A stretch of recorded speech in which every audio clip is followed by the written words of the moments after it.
नमस्कार। ये महाभारत कथा पूरी तरह से वेद व्यास महाभारत के ऊपर आधारित है। यदि आप इसका निरंतर श्रवण करते रहना चाहते हैं तो इस चैनल को सब्सक्राइब जरूर कर लें और आगे आने वाली सभी पॉडकास्ट के नोटिफिकेशन के लिए बेल आइकन को भी जरूर से प्रेस कर दें।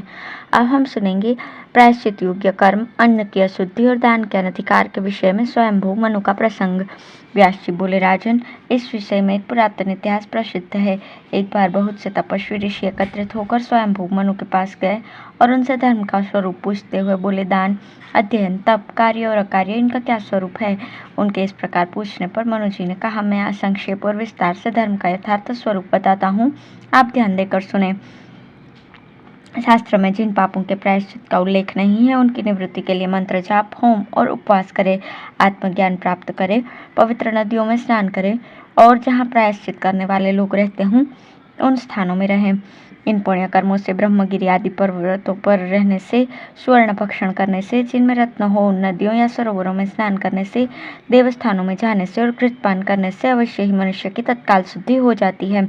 मनुष्य को कभी गर्व नहीं करना चाहिए और यदि दीर्घायु की इच्छा हो तो तब तक ऋच व्रत की विधि से 3 दिन तक गर्म दूध, घृत और जल का सेवन करना चाहिए।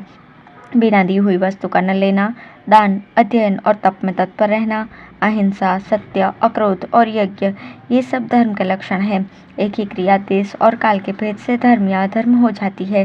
चोरी करना, झूठ बोलना, हिंसा करना आदि अधर्म भी अवस्था विशेष में धर्म माने जाते हैं। विवेकी लोग जानते हैं कि धर्म और अधर्म ये दोनों ही देश काल के विचार से धर्म और धर्म दोनों ही हो सकते हैं। लोक और वेद में धर्म के 2 भेद हैं, प्रवृत्ति धर्म और निवृत्ति धर्म। इनमें निवृत्ति धर्म का फल मोक्ष रूप अमृतत्व है और प्रवृत्ति धर्म का फल जन्म मरण है। अशुभ कर्म से अशुभ फल मिलता है और शुभ कर्म से शुभ फलों की शुभ शुभता के कारण ही इन 2 प्रकारों के कर्मों को शुभ और अशुभ कहते हैं। यदि जानबूझकर कोई अशुभ कर्म हो जाए तो उसके लिए शास्त्र ने प्रायश्चित का विधान किया है। राजा यदि दंडनीय पुरुष को दंड न दे तो उसे उसकी शुद्धि के लिए 1 दिन रात का उपवास करना चाहिए और यदि पुरोहित राजा को धर्मोपदेश न करे तो उसकी शुद्धि 3 दिन उपवास करने से होती है। किंतु जो पुरुष अपनी जाति, आश्रम या कुल के धर्म को त्याग देते हैं उनकी शुद्धि किसी प्रायश्चित से नहीं हो सकती। यदि धर्म निर्णय में कोई विवाद हो तो वेद और धर्मशास्त्रों को जानने वाले 10 या 3 ब्राह्मणों को बुलाकर उनसे उसका निर्णय कराए और वे जैसा कहें वैसा ही करें। अब अन्न के विषय में विचार करते हैं। प्रेत के निमित्त बनाया हुआ अन्न, सूतिका का अन्न 10 दिन से पूर्व नहीं खाना चाहिए।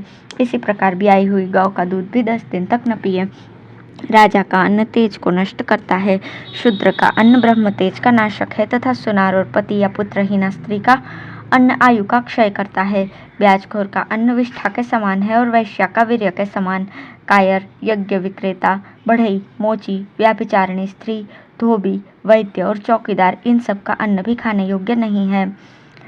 जिन्हें समाज या गांव ने दोषी ठहराया हो, जो नर्तकी के द्वारा अपनी जीविका चलाते हों और जिन्होंने अपने बड़े भाई की अविवाहित रहते हुए अपना विवाह कर लिया हो, उनका तथा बंदीजन और जुआरियों का अन्न भी अखाद्य है।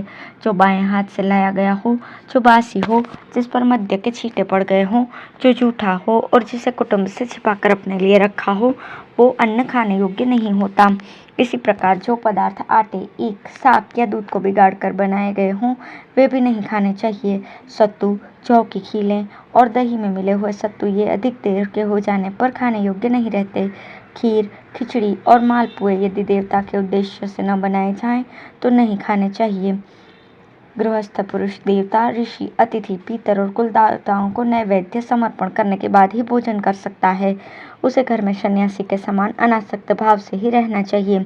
जो अपनी अनुकूल स्त्री के साथ इस प्रकार घर में रहता है वो धर्म का पूरा फल प्राप्त कर लेता है। धर्मात्मा पुरुष को चाहिए कि यश के लोभ से, भय के कारण अथवा अपना उपकार मान करने वालों को दान न दे।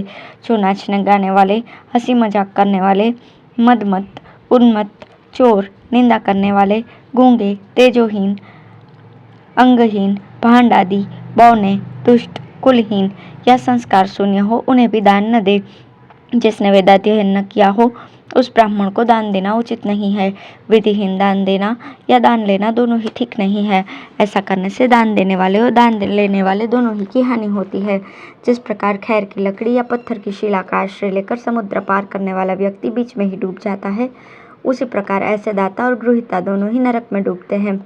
जिस प्रकार लकड़ी गीली होने पर अग्नि प्रज्वलित नहीं होती, उसी प्रकार जिस दान लेने वाले में तप, स्वाध्याय और सदाचार का भाव होता है वो अच्छा नहीं जान पड़ता। जिस प्रकार मनुष्य की खोपड़ी में भरा हुआ जल और कुत्ते की खाल में भरा हुआ दूध अपने आश्रय के दोष से अपवित्र हो जाते हैं, उसी प्रकार दुराचारी के संसर्ग से शास्त्राभ्यास दूषित हो जाता है। जो ब्राह्मण वेदहीन और अशास्त्रज्ञ होते हुए भी संतोषी और दूसरे के गुणों में दोष न देखने वाला, उसे दया करके ही दान देना चाहिए। उन्हें देना शिष्टों का आचार है, अथवा ऐसा करने से पुण्य होता है। ये समझकर उन्हें कुछ नहीं दिया जा सकता, क्योंकि जैसे लकड़ी का हाथी और चाम का हरण ये नाम मात्र के ही होते हैं, उसी प्रकार बिना पड़ा हुआ ब्राह्मण भी केवल नाम का ही होता है। जिस प्रकार जलहीन कुआं और राख में किया हुआ हवन व्यर्थ होता है, उसी प्रकार मूर्ख को दिया हुआ दान भी निष्फल है। दान लेने वाला मूर्ख तो दाता का शत्रु है, वो उसका धन हरण करता है और देवता एवं पितरों के हव्य कव्य का नाश करता है। उसे दान देने वाला पुण्य लोगों को प्राप्त नहीं कर सकता। युधिष्ठिर, तुमने जो पूछा था उसके अनुसार मैंने संक्षेप में स्वयंभू मनु का ये पूरा प्रसंग सुना दिया। यह महत्वशाली प्रसंग सभी कल्याणकामियों को सुनना चाहिए। धन्यवाद।